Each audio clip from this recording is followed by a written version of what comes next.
ফের হাতির হানায় মৃত্যু ঝাড়গ্রামে। প্রাতঃভ্রমণে বেরিয়ে প্রাণ গেল বৃদ্ধের। ঝাড়গ্রাম জেলায় নয়াগ্রাম ব্লকের রামচন্দ্রপুর এলাকায় ফের হাতির হানায় এক বৃদ্ধের মৃত্যুর ঘটনায় চাঞ্চল্যের সৃষ্টি হয়েছে। মৃতের নাম কাঙালি নায়েক, বয়স ৭০। স্থানীয় সূত্রে জানা গিয়েছে, শুক্রবার ভোরে প্রতিদিনের মতোই প্রাতঃভ্রমণে বেরিয়েছিলেন কাঙালি নায়েক। সেই সময় হঠাৎ একটি পূর্ণবয়স্ক বুনো হাতির মুখোমুখি পড়েন তিনি। অভিযোগ, হাতিটি তাকে পায়ের নিচে পিষে দেয়।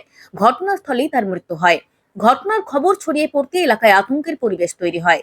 স্থানীয় বাসিন্দাদের দাবি, ওই এলাকায় হঠাৎই অনুমান করা হচ্ছে কাছাকাছি নদী পেরিয়ে হাতিটি এলাকায় ঢুকে পড়েছিল।